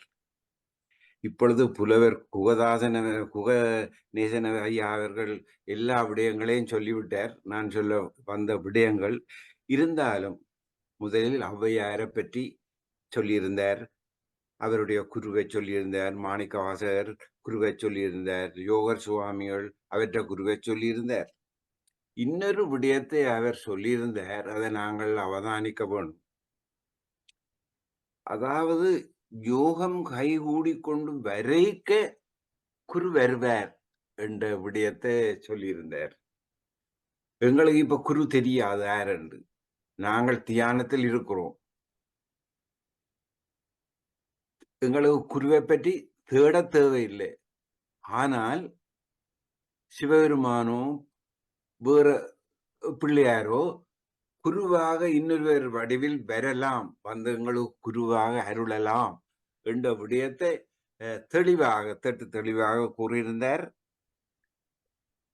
எப்படி இறைவன் சிலரை ஆட்கொண்டார் என்ற விடயத்தை இதன் மூலம் விளங்கப்படுத்தியும் இருந்தார் என்பதை கூறி அவர் நாங்கள் எல்லோரும் அந்த வழியில் மாணிக்க வாசகர் வழியிலேயோ இந்த வழியில பின்பற்ற வேணும் என்றதை கூறி விடைபெற்றார். நன்றி அம்மா. நன்றி. வணக்கம். நன்றி பஞ்சாட்சரம் மாஸ்டர். இப்பொழுது டாக்டர் நவரத்னம் ஃப்ரம் யூகேல இருந்து கதைங்க மாஸ்டர். எல்லாருக்கும் வணக்கம். இன்று வரதாம்மா நல்ல ஒரு பேச்சு. இந்த எமது வாழ்க்கையில் என்ன நோக்கம் என்றதை 3 சுவாமிகளுடைய பேரை சொல்லி வாழ்க்கையை சொல்லி அழகாக கூறியிருக்கின்றார். அதிலே யோகர் சுவாமிகளுடைய நேரடியாக அருள் பெற்ற 2 முறையில் நான் அவரை எனது குருவாகவே வைத்துக் கொண்டிருக்கின்றேன். அவர் கூறியவற்றை முடிந்த அளவுக்கு வாழ்க்கையில் கடைபிடித்து வருகின்றேன். அதனால குரு இன்னும் ஒரு உருவத்தில் வர வேண்டும் என்று நான் நம்பவில்லை. சிவசாமியே என்னுடைய குரு. அது மாத்திரமில்லாமல் இந்த மூவருடைய சரித்திரத்தையும் இணைத்து ஒருமுகமாக அழகாக எங்களுக்கு தந்தீர்கள் அம்மா. உங்களுக்கு எனது வாழ்த்துக்களும் நன்றிகளும். வணக்கம். நன்றி டாக்டர் நவரத்னம். இப்பொழுது கலா மகாலிங்கம் கனடாவிலிருந்து பேச வருகின்றார். வாருங்களாம்மா. நான் இவன் பேச்சுக்களை கேட்டுக்கொண்டிருக்கின்றேன். ஆனால் இவவே எனக்கு குருவாக வந்தவ ஆனபடியால் அவவுக்கு முதலாவது கோடான கோடி நன்றிகளை சொல்ல வேணும். சொல்லிவிட்டு அவ பேசின குருமணி 3 பேரையும் தந்து இருக்கிறா. குருமணி தந்தாள் வாழ்க. நான் நெடுக சொல்லுவேன். என்னண்டா திருவாசகத்துல ஒரு வரி இருக்கு, போற்றி போற்றி என்று இருந்தால் பொய்கட்டவர்கள் எல்லாம் மெய்யாவார்கள் என்று. அப்ப அந்த வேர்ட்ஸுக்கு எனக்கு நெடுக அதே பாடம் வரும். ஆனா எங்கட வேலனை சென்ட்ரல் காலேஜில இந்த திருவாசகம் தான் நெடுக ஓதிக்கொண்டே இருப்பார்கள். அதனால எங்களுக்கு தரோவாகவே எங்கள் வாயில் வந்து கொண்டிருக்கும். அதனால இந்த 3 பேரையும் சொல்லி தந்த இந்த குருவுக்கு எனது கோடான கோடி நன்றிகளை தெரிவித்து விடைபெறுகிறேன். வணக்கம். நன்றி. மிக்க நன்றி கலா மகாலிங்கம் மாஸ்டர். இப்பொழுது டாக்டர் ஜெகநாதன் வாங்க. வணக்கம் எல்லோருக்கும். இன்றைய பேச்சு வேறதா அம்மையாருடைய பக்தி மார்க்கத்தில் இருவர்களுக்கு ஒரு நல்ல ஒரு ட்ரீட் என்று தான் எனக்கு பட்டது. எனக்கு இன்னமும் ஞான மார்க்கத்தில் தான் கூட என்னென்னு சொல்கிறது பிடிப்பு. என்னென்னு சொன்னால் இந்த தெளிவு பல விதங்களை நீங்கள் சொன்னீர்கள். இந்த தெளிவு எந்த தெளிவு என்று எல்லாம் இறைவனோட சேர்த்து. ஆனால் இந்த வேர்டு இருக்குல்ல, ரியாலிட்டி, ரியலைசேஷன், நீங்கள் ரெண்டையும் சேர்த்து பார்த்தா moment you realize something, teacher has already arrived. இது நாங்கள் குருவை தேட போக தேவையில்லை. நான் அதை தான் பிலீவ் பண்ணுறேன். எவ்ரிதிங். அப்போ இன்னொரு நீங்கள் சொன்னது இந்த என்ன எனக்கு அறிவித்தான் எங்கள் குருநாதன் என்று, நான் ஆன்மான்றது எங்களுக்கு எப்போ சொல்லிவிட்டார்கள். ஆனால் அந்த ஆன்மாவை நாங்கள் அது ஒரு சூட்சுமம், சட்டில். அப்போ நாங்கள் அறிகிறண்டா ஃபீல் பண்ண மாட்டோம். ஃபீல் பண்ணுறதான் ஒழியா ஐ கான் நோ இட். ஆனால் இந்த தேவாரத்தில் ஒரு அடி இருக்குது, கண்டறியாதன கண்டேன், அவர் திருப்பாதம் என்று தான் அதை சொல்லியிருக்கிறார். ஆனால் நான் அதை யோசிச்சு பார்த்தேன், கண்டும் அறியாம நிலை தான் மாயை. அப்போ இதையும் நீங்கள் கண்டு சரியா அறிய இல்லை. அப்போ நீங்கள் கண்டறியாதன கண்டால் யூ ஹவ் ரியலைஸ்ட். அப்போ அவர் திருப்பாதம் என்று சொன்னதுக்கு என்ன, நானே திருப்பாதத்தை மட்டும் கடவுள் திருப்பாதத்தை மட்டும் எனக்கு வேணும். உண்மையை அறிகிறது என்று சொன்னால் முற்றாக அறியணும். கடவுளை முற்றாக அறிகிறதும் உண்மையை முற்றாக அறிகிறதும் ஒன்றுதான். அப்போ திருப்பாதத்தை மட்டும் கண்டால் அதிலும் பார்க்க கண்டறியாத கண்டேன்ன்றது நான் அப்படி தான் எடுக்கிறேன். Because it makes more sense to me. எல்லாத்தையும் நாங்கள் கண்டு உள்ள அறியாமல் மாயோடு தெரிஞ்சுன்னு சொல்லி I am not saying I know everything, but I am attempting every time. நானே சொல்கிறேன், இந்த தடத்தில் வரைக்கும் ஒவ்வொரு முறையும் ஒரு பேச்சு பேசுகையிலே ஒரு ஸ்டெப் எனக்கு கூட கிளாரிட்டி வருது. அந்த வாயில தான் நான் பார்க்குறேன். ஆகவே அதைத்தான் நான் எல்லோருடன் பகிர்ந்து கொள்ள விரும்பினேன். என்னென்னு சொன்னால் இந்த குருவை நாங்கள் தேடி அழிய தேவையில்லை. எந்த விஷயத்திலையும் மோமெண்ட் யூ ரியலைஸ் மீன், இது எனக்கு எப்போ விளங்கிச்சுன்னு சொன்னால் அறியாமல் என்னென்னு எப்போ எங்களுக்கு தெரியும், என்னன்றது எங்களுக்கு தெரியாது. மோமெண்ட் யூ நோ அறியாமல் விலகிட்டுது. அப்போ எங்களுக்கு அந்த அறிஞ்ச ஏதாவது ஒன்றை பற்றி அறிஞ்ச பிறதான் அட இதை பற்றி இவ்வளோ நாளும் அறியாமல் இருந்து என்ன விளங்குது. அப்போ தட் இஸ் ஆல். இப்போ ரியலைசேஷன் என்ற வேர்டே ரியாலிட்டி என்றதோடு சம்மந்தப்பட்டதான். அப்போ சிலதுகள் தமிழில் எனக்கு கூட விளங்கினாலும் சிலது இங்கிலீஷில் கூட விளங்குது. இந்த வித்தியாசம் தமிழில் விளங்கப்படுத்த முடியாது. Realisation and reality. ரியாலிட்டி என்றதுக்கே தமிழ் யதார்த்தம் என்று சொல்கிறார்கள். மெய்மை என்று நான் பாவிக்கின்றேன். யதார்த்தம் என்ன எங்கே இருந்து வந்தோ தெரியாது. ஆனால் இந்த ரெண்டுலேயும் இருக்கிற சீக்ரெட் என்றதை நான் சொல்ல முடியாது. It's not secret, it's obvious. அதைத்தான் நான் எல்லோருடையும் பல வகை பகிர்ந்து கொண்டிருக்கிறேன். இன்றைக்கும் பகிர விரும்பினேன். நன்றி. நன்றி டாக்டர் ஜெகா. இப்பொழுது அருந்ததி ஸ்ரீஸ்கந்தராஜா மாஸ்டர் லண்டன் யூகேயிலிருந்து கை போடுறா என்னன்னு கேட்டுட்டு வரதா மாஸ்டரா சொல்லுங்கப்பா. நான் எப்ப சொல்ல வந்தது என்ன என்று சொல்லி சொன்னால், இந்த 3 அடியார்களும் கர்மம், பக்தி, யோகம், ஞானம் என்ற அந்த 4 படிகளிலும் ஏறி ஏறி வந்தவர்கள் இந்த மூவரும். நாங்கள் பக்தியோடு நிற்போம். சிலர் கர்மத்தோடு நிற்பார்கள். வெகு குறைவானவர்கள் மாத்திரம் யோகத்திற்கு போய் அடுத்த படிக்கு போவார். ஆனபடியாலே இந்த மானிடராக பிறந்த நாங்கள் ஒவ்வொரு நிலையிலே இருந்து இறுதிப்படிதான் ஞானம், பக்தி, யோகம், ஞானம். ஆனால் பக்தியிலிருந்து ஞானத்துக்கு பறக்கலாம் என்றுதான் என்னுடைய துணிவு. நன்றி. நன்றி அம்மா. அந்தோனி மாஸ்டர், நீங்கள் வாங்க, நீங்கள் கதைங்க. அனைவருக்கும் வணக்கம். இன்று வரதாமா மிகவும் அருமையாக எப்படி இந்த 3 ஔவையார், மாணிக்க வாசகர், ஜோசுவாமிகள் எவ்வாறு கடவுளை ஆட்கொண்டார்கள் எப்படி என்பதையெல்லாம் எங்களுக்கு மிகவும் அருமையாக எடுத்து கூறினீர்கள். அனைவரும் கூறிவிட்டார்கள். மிக்க அருமையான பேச்சம்மா. மிக்க நன்றி. நன்றி. டாக்டர் சதா, உங்களுடைய டர்ன். இப்ப நீங்கள் கதைக்கலாம். அன்மியூட் பண்ணிட்டு கதைங்க. தேங்க்யூ. அனைவருக்கும் வணக்கம். வழக்கம் போல அருமையான பேச்சு வரதாசம் அருமையாக இருந்தது. பல விடயங்களை நீங்கள் இந்த பாடல்களோடு விவரமாக விளங்கப்படுத்தி செய்யல கூடுதலான விளக்கம் புரியக்கூடியதாக இருந்தது. அருமையாக இருந்தது. நான் மூன்று பேரும் ஏறண்டதை யோசிச்சு கொண்டிருந்தேன். நான் 2 நான் கெஸ் பண்ணி ஒன்றும் பிடிக்கல. வந்து சொல்லும் படம் வேற பார்த்து கொண்டிருந்தேன் நாங்கள். ஆனா அருமையாக இருந்தது. அது நீங்க சொல்ற மாதிரி நாங்கள் பொறுமையாக செய்வதை சரியாக செய்து, செய்யும் சேவைகளையும் ஒழுங்காக செய்து நாங்கள் போற வழியில போய்கொண்டிருந்தால் அதெல்லாம் கைகூடும் என்றதான் என்னுடைய நம்பிக்கைதான் வாழ்க்கை என்று எடுத்துக்கொண்டு நாங்கள் செய்யக்கூடியதை செய்து கொண்டு போனா சரி.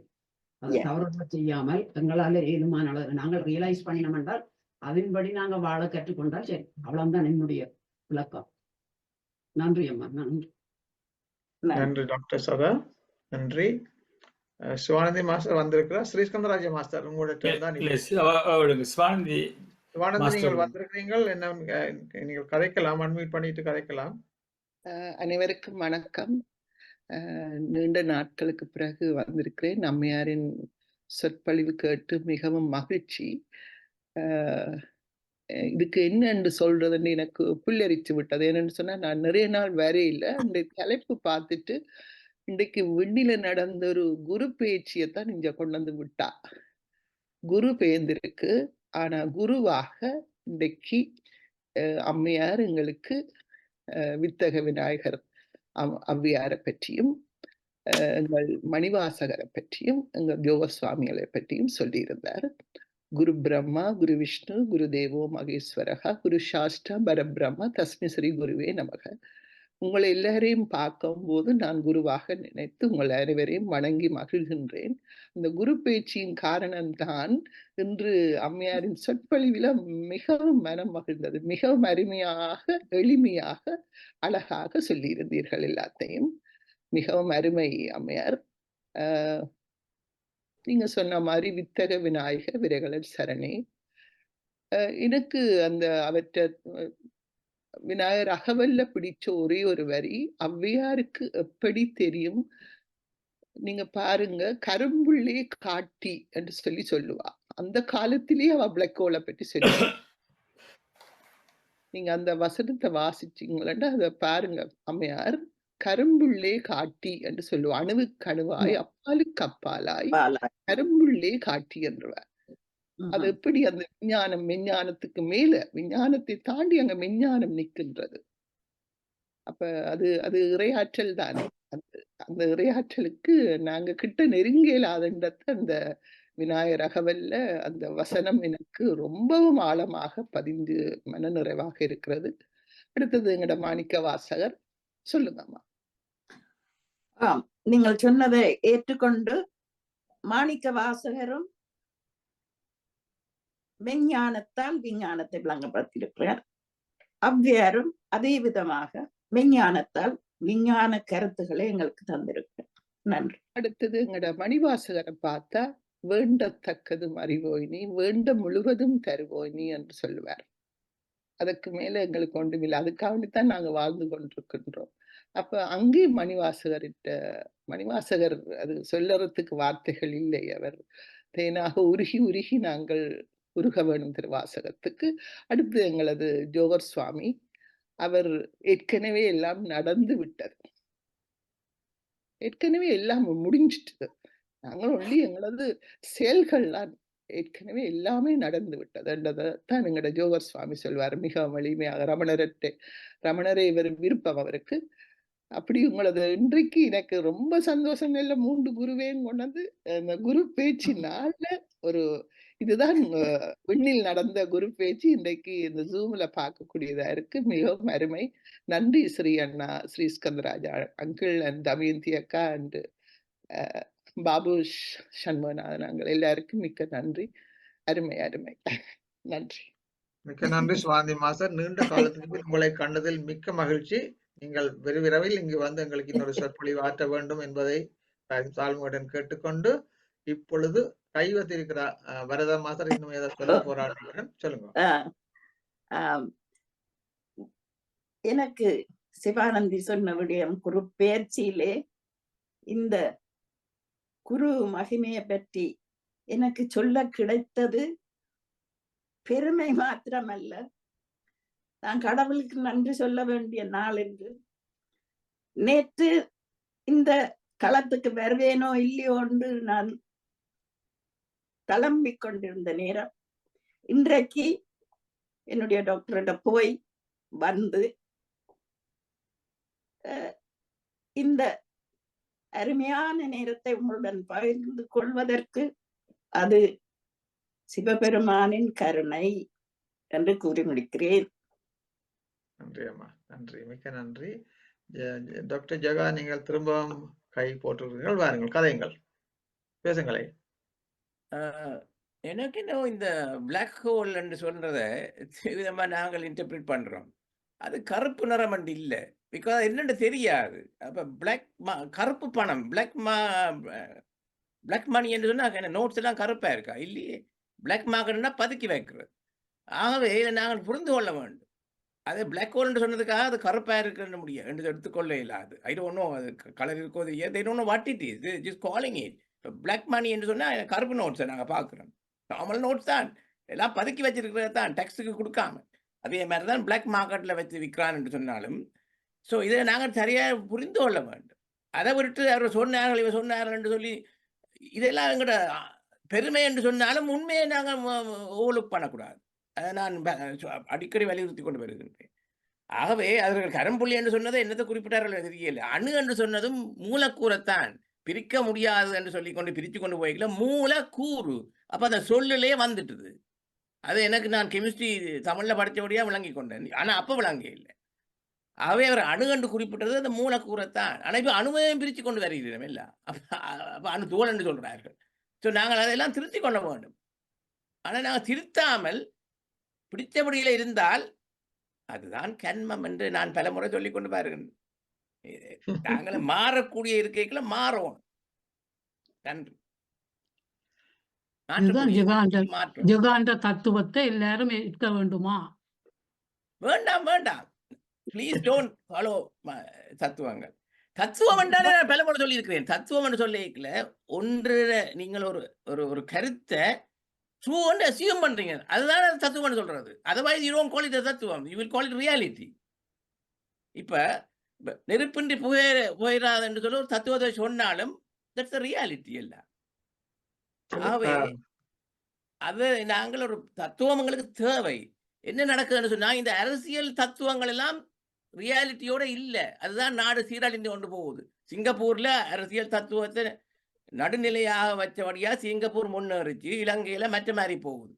ஆகவே இட்ஸ் ஆல் எந்த ஒரு பாடத்திட்டம், அரசியல் திட்டம் எல்லாம் ஒரு தத்துவத்தை, அதான் பாலிசி என்று சொல்வார்கள். இந்த பாலிசியை ரிவ்யூ பண்ணி கொண்டு வருகிறார். ஏன் எங்களோட லீகலே ஒரு சிஸ்டத்துல loss they meant it because அந்த காலத்துக்கு தக்க மாதிரி they have to change it. நன்றி. நன்றி ஜெகா. சில விஷயங்களை நாங்கள் இப்ப நீங்க திருமூலரை எடுத்து பார்த்தால் திருமூலர் சொல்லி இருக்கின்றார் சில விஷயங்களை. இந்த எக்ஸ் குரோமோசோன் ஒய் குரோமோசோன்ஸ் என்ன மாதிரி ஒரு ஆண் பிள்ளை பிறக்கின்றது, என்ன மாதிரி ஒரு பெண் பிள்ளை பிறக்கின்றது, என்ன மாதிரி ஒரு ஆணும் பெண்ணும் மற்றொரு பிள்ளை பிறக்கின்றது திருமூலர் பாடலில் அழகாக சொல்லி இருக்கின்றார். அவர் சொல்லுவது என்னவென்றால் மெஞ்ஞானத்தில் அது சொல்லுவது என்னவென்று சொன்னால், நாங்கள் சில விஷயங்களை அவர்களால விசுவலைஸ் பண்ணக்கூடியதாக இருந்தது. அதை நாங்கள் எந்த மாதிரியும் இன்டர்பிரட் பண்ணலாம். நீங்கள் ஒரு மாதிரி இன்டர்பிரட் பண்ணலாம், நான் ஒரு மாதிரி இன்டர்பிரட் பண்ணலாம், வரதா மாஸ்டர் ஒரு மாதிரி இன்டர்பிரட் பண்ணலாம், சிவானந்தி மாஸ்டர் ஒரு மாதிரி இன்டர்பிரட் பண்ணலாம். ஆனால் அதுக்கு ஏதோ ஒரு காரணம் இருக்கின்றது என்பதை, அடிப்படை காரணம் ஒன்று இருக்கின்றது என்பதை உணர வேண்டும் என்றுதான் இப்பொழுது நான் நினைக்கிறேன். நான் விஞ்ஞானத்தில் சரியான விருப்பம் உள்ளவன். காலத்துல வந்தா பிறகுதான் எனக்கு அதுகளோட சேர்த்து இந்த பேச்சுகளை கேட்டுத்தான் எனக்கும் ஒரு மாற்றம் உண்டாகி கொண்டு வருகின்றது. ஓகே, இதுல ஒரு விஷயம் ஒன்று இருக்கின்றது. இதை அறியாமையில் நான் அப்பொழுது இருந்தேன், இப்பொழுது அறிகின்றேன் என்றுதான் நான் கூறுவேன். அது என்னுடைய அனுபவம். அதனுடையால் இதுல யார் பிள்ளை யார் குறின்னு சொல்ல முடியாது. மற்றது ஒரு பேச்சாளரின் சிறப்புத்தன்மை, வரதா மாஸ்டரின் ஒரு பேச்சு சிறப்புத்தன்மை என்னவென்றால், எல்லாரையும் ஒரு அவேர்னஸ் கொடுத்திருக்கிறார். எல்லாரும் கதைக்கக்கூடிய அளவுக்கு அவர் பேச்சு சொல்றார். அதான் சிறந்த பேச்சாளருக்குரிய ஒரு அறிகுறி. நன்றி அம்மா, மிக்க நன்றி. சரியாக அரை மணி நேரத்தில் நீங்கள் முடித்த பேச்சுக்கு நாங்கள் கதைச்சு கொண்டிருக்கிறோம், எவ்வளவு நேரம் கதைச்சு கொண்டிருக்கிறோம். அது நல்ல ஒரு அறிகுறி. பேச்சாளர் பேச்சு எங்களை எட்டி இருக்கிறது என்பதுதான் அதன் அர்த்தம். நன்றி. இப்பொழுது டாக்டர் நவரத்னம் வச்சுதான் தத்துவத்தை முன்வைக்கிறார்கள். இப்ப நீங்க சொன்னது எக்ஸ் வாய் என்றது இந்த ஸ்பெர்ம்ல ஒன்றில் எக்ஸ் இருக்கும் அல்லது வாய் இருக்கும், ரெண்டும் இருக்காது. அப்ப எக்ஸும் எக்ஸ் சேர்ந்தா பெண் குழந்தை பிறகு எக்ஸும் வாய், அப்ப காரணம் விதி. ஆனா அந்த நாளையில இதெல்லாம் தெரியாது. ஏதோ ஒரு விஷயத்துல சொல்றது கோரிலேஷன். நான் இதெல்லாம் அடுத்த பேச்சில் இன்க்ளூட் பண்ணியிருக்கிறேன். கோரிலேஷன் என்றது இடை தொடர்பு என்றார். இது காரண விளைவு என்று சொன்ன அப்சல்யூட், அது பிசகேலாது. அப்ப அது ஒரு விதி. என்னுடைய பேஜ் இருக்கின்றது இன்னும் 10 நாளையில இதெல்லாம் நான் இன்க்ளூட் பண்ண. நன்றி, மிக்க நன்றி. இப்பொழுது டாக்டர் நவரத்னம் நீங்கள் பாருங்கள்.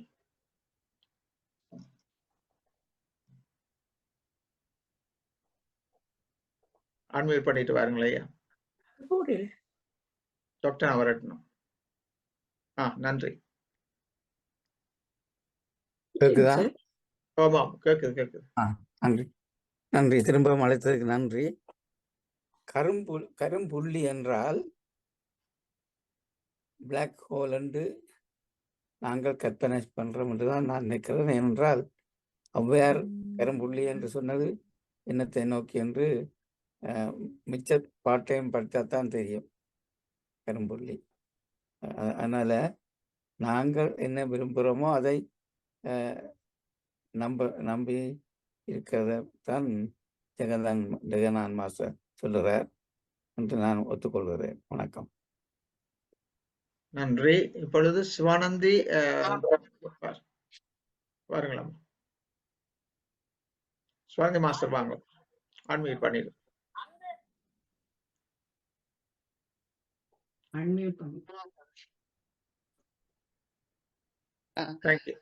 வணக்கம். டாக்டர் நவரத்னம் ஐயாவும் நடேசர் ஜெகநாதன் ஐயாவும் சொல்லி இருந்தீங்க. சரி, அணுவுக்கணுவாய் அப்பாலுக்கு அப்பாலாய் கண்முற்றி நின்றே கரும்புள்ளே காட்டி ஒருக்கா உங்களுக்கு ஏழுமண்டா அந்த புள்ளா முழுக்க படிச்சு பாருங்க. நான் அதை உங்களுக்கு சொல்ல வேண்டிய அவசியம் இல்லை. சரி, ஓகே. 3000 வருஷத்துக்கு முதலே, சரி, இது நான் சொல்லி இருந்தது உங்களுக்கு பிழையாக பிளாக் ஹோல் என்று சொல்லி அது விளங்கி இருந்தா, 3000 வருடங்களுக்கு முன்பே இந்த நவக்கிரகங்களுக்கு எப்படி கலர்களை எல்லாத்தையும் தீர்மானித்தார்கள். ரெட் பிளானட்டுக்கு சிவப்பு, சந்திரனுக்கு வெள்ளை, சூரியனுக்கு சிவப்புன்னு சொல்லி அது எப்படி என்று கேட்கிறேன். உங்க 2 பேர்கிட்ட நான் ஒரு விவாதமாக வைக்கவில்லை. ஆனா எனக்கு இது நான் இதை ஆழமாக படித்து எடுத்த மற்ற பெரியவர்கள் படிப்பிலே நான் கேட்டபடியாத்தான் இந்த வசனத்தை நான் சொல்லுவேன். சிலவளது பிழை இருந்தா மன்னிக்கவும். நன்றி, மிகவும் நல்ல ஒரு பதில். இப்பொழுது விஜய் இருக்கிறீங்களா? விஜய், ஒரு கையை காணவில்லை, ஆனால் நீங்கள் வணக்கம். அருமையான கதை வாங்க. வணக்கம் வரதாமா. மிக அருமையான பேச்சு. ஒரே ஒரு கேள்வி என்னன்னா, அந்த காலத்துல மாணிக்கவாசருக்கு இறைவனே குரு வடிவாக வந்து வழிகாட்டி இருக்கிறார். யோகர் சுவாமிகளுக்கு கடைச்சுவாமியர் சித்தராக வந்து வழிகாட்டி இருக்கிறார். விநாயகர் அவையாருக்கு விநாயகரே கடவுளாக வந்தார். அதே மாதிரி இந்த காலத்துல அப்படியான குருக்கள் கிடைப்பார்களா? இவ்வளவு யோக நிலைக்கு ஆக்களை உயர்த்தக்கூடிய பக்தி நிலையிலிருந்து யோக நிலைக்கு ஞான நிலைக்கு உயர்த்தக்கூடிய குருக்களை இந்த காலத்திலே கண்டுபிடிக்க முடியுமா? நல்ல கேள்வி. இருந்தாலும் அவரவர் மனநிலைக்கேற்ப அந்தந்த காலத்திலே எங்களுக்கு வழிகாட்டுவதற்கு இந்த குருமார் என்று சொல்லி சொன்னால் நாங்கள் பின்னால போய் தெரிய தேவையில்லை. அது சில சமயங்களில் நாங்கள் தேடாமலே முன் வந்து நிற்பர். பல சமயங்களில் தேடி கண்டுகொள்வோம். தேடனா தேவனை நம்முள்ளே தேடி கண்டுகொள்வோம் என்று சொல்லுவது மாதிரி தேடாமலே குருமார் அமைவர். ஏனென்றால் மாணிக்கவாசகர் சொல்லுவார், தனக்கு தானாய் வந்தருளி என்று. சிவபெருமான் தானா வந்து தனக்கு அருளினார் என்று சொல்லி. அப்ப அந்த முதிர்ந்த ஞானமுள்ள ஒரு பக்திமான் கூறுவதை நாங்கள் தள்ளிவிட முடியாது. அவர் உணர்கிறார். உணர்ந்ததை எங்களுக்கு திருவாசகத்திலே தருகிறார். அதே விதமாக ஒவ்வொரு தருணத்திலும் என்னை பொறுத்த மட்டிலே நான் உங்களுக்கு சொல்வதா இருந்தால், இந்த யோக சுவாமியை நான் பிறந்த நாள் முதலே அவருடன் தொடர்பு என்னுடைய பெற்றோர். ஆனால் நான் யோக சுவாமியை குருவாக கொள்கிறேன் என்று 95 எனது கணவர் வந்தார். 96, 97 டிசம்பர் மாதம் நான் கனடாவுக்கு போயிருந்தேன். அந்த சமயத்திலே கனடாவின் பல இடங்களுக்கும் யோக சுவாமியினுடைய சிலையை கொண்டு போய், பிறகு ஜெர்மனி அங்கெல்லாம் போய் அவர் வந்து இப்பொழுது கீரிமலையிலே நல்ல குளிர் அப்படி காத்தடிக்க பார்த்து கொண்டு இருக்கிறார். சரியோ? அப்ப அந்த டிசம்பர் மாதம் 97ஆம் ஆண்டு எனக்கு ஒரு பதற்ற நிலை. என்னுடைய கணவர் வந்து விட்டார், 4 பிள்ளைகள். அப்படியான ஒரு மனப்பொறுப்போடு இருந்த நிலையிலே இப்படியாக கேள்விப்பட்ட உடனே என்னுடைய ஒரு மச்சாளினுடைய வீட்டில் கனடாவில் இருந்து நான் சொன்னேன், இன்று முதல் நான் யோக சுவாமியை எனது குருவாக கொள்ளப் போகிறேன். 97ஆம் ஆண்டு டிசம்பர் மாதம் முதல் 27 வருடமாக இதே ஒரு தேடல், இதே ஒரு. அப்ப நான் யோகசாமி யாருன்னு நினைக்கிறேன் சொல்லுங்க? சிவபெருமான், இறைவன்.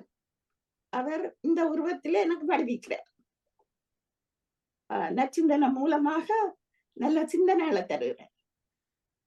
அப்படியான அந்த திருவுருவங்களை நாங்கள் நினைத்து வணங்குவதால் அல்லது அந்த திருவுருவங்களுக்கு முன்னே இருந்து தியானம் செய்வதால், சிவ தியானம் செய்யுங்கள் என்று யோகசுவாமி பல தடவைகளில் தானும் அப்படி இருந்து விடுவார்.